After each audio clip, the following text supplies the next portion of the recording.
You hold it in longer than you should. At malls, at school, at work, at airports.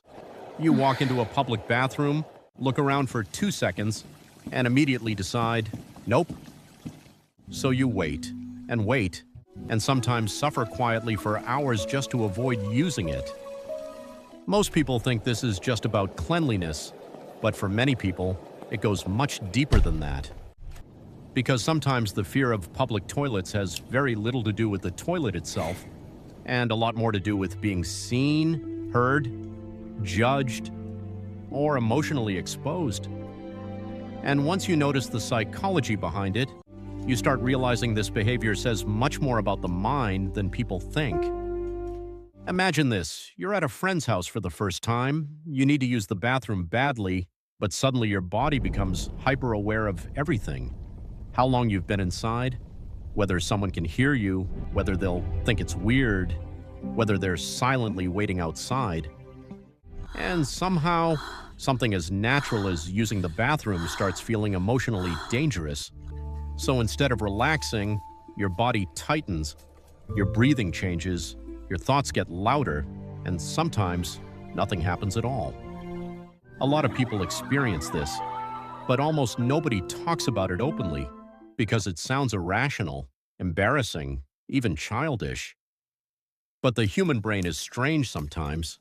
It can turn ordinary moments into emotional pressure if vulnerability feels unsafe. And bathrooms are more psychologically vulnerable than people realize. Think about it. A public bathroom is one of the few places where you temporarily lose control over privacy. People hear things, people notice how long you're inside. There are strangers nearby, thin walls, awkward silence. For someone with an anxious or hyper-aware mind, that environment can feel overwhelming, not physically, emotionally.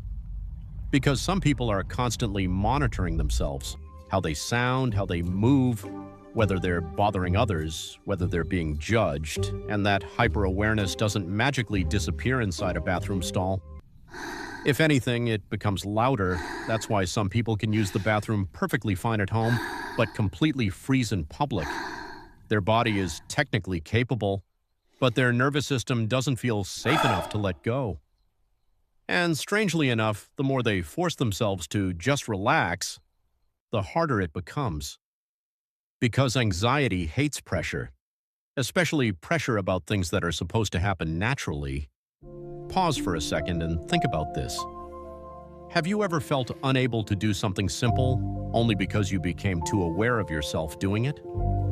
That's the same psychological loop.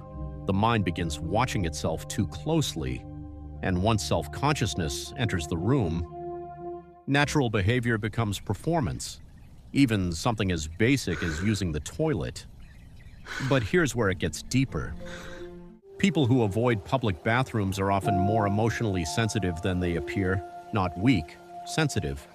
There's a difference. Sensitive people notice details other people ignore, tiny sounds, facial expressions, changes in tone, social tension.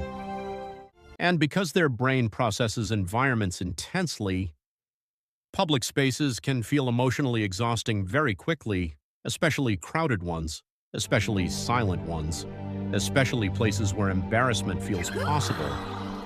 That's why many people who avoid public toilets also relate to things like overthinking conversations, hating phone calls, feeling awkward eating in front of people, waiting for empty elevators, avoiding attention whenever possible. Because underneath all those behaviors is usually the same fear: I don't want to feel exposed, and exposure is powerful psychologically. Human beings are deeply wired to avoid social embarrassment. Thousands of years ago, rejection from the group could literally threaten survival. So even today, small moments of perceived judgment can trigger surprisingly intense stress responses. Which explains something interesting. Some people aren't afraid of public toilets because they're dirty. They're afraid of becoming emotionally noticeable inside them. That's why silence can feel so uncomfortable in public bathrooms. Because silence creates awareness, and awareness creates pressure. Suddenly, every sound feels amplified, every movement feels observable, every second feels longer.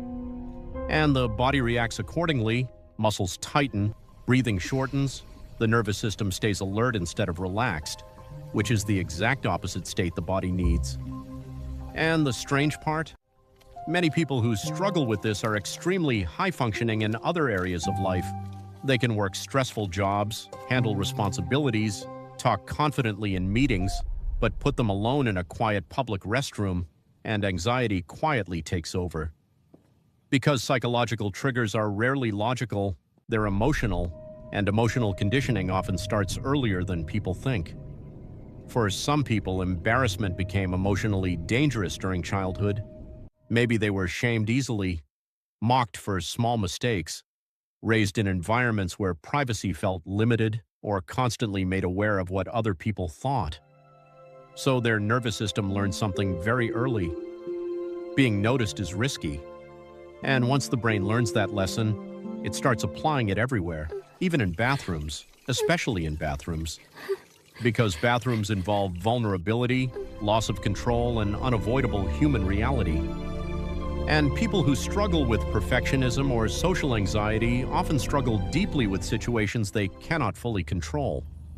That's why some people wait until the bathroom is completely empty, or turn on faucets for noise, or pretend they don't need to go at all. Not because they're dramatic, because they're trying to feel psychologically safe. And honestly, many of them feel ashamed of this behavior. They tell themselves, "Why am I like this? This is so stupid. Normal people don't struggle with this." But shame usually makes the cycle worse, because the more embarrassed someone feels about anxiety, the more pressure they create around the experience, and pressure feeds avoidance. Then avoidance strengthens the fear, and eventually the brain begins treating ordinary bathrooms like emotional danger zones. But here's the twist most people never realize. This behavior is often less about toilets and more about control. People who feel emotionally overwhelmed in life often become extremely sensitive to situations where control disappears. And public bathrooms are unpredictable. Noise, strangers, waiting, awkwardness, uncertainty. For an anxious brain, unpredictability feels unsafe, so avoidance becomes self-protection, even if it creates discomfort later. Pause again for a moment. Think about the situations where you feel most uncomfortable. Now ask yourself something deeper. Is it really the situation itself, or the feeling of being emotionally exposed inside it? Because many anxieties hide beneath practical explanations. I just don't like crowds. I'm just private. I'm just picky. But underneath those explanations is sometimes a nervous system constantly trying to avoid vulnerability. And vulnerability is exhausting when your brain has spent years treating embarrassment like danger. But this is important. None of this means something is wrong with you. In fact, your brain is probably trying very hard to protect you. The problem is simply that protection mechanisms can become overactive, especially after years of anxiety, overthinking, shame, or emotional hyper-awareness. And healing usually doesn't start by forcing yourself aggressively. It starts with understanding.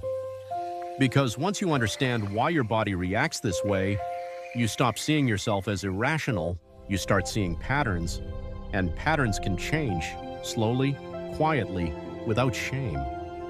Sometimes healing begins with tiny moments most people would never notice. Using a public restroom without rushing, taking one deeper breath, not apologizing for existing in shared spaces, allowing yourself to be human around other humans. Because at the end of the day, everyone uses the bathroom. Everyone feels awkward sometimes. Everyone has moments of insecurity they hide from the world. But people who constantly fear embarrassment often forget something important. Most strangers are too busy worrying about themselves to analyze you nearly as much as you think. And the people who truly matter in your life won't measure your worth by how quietly you exist.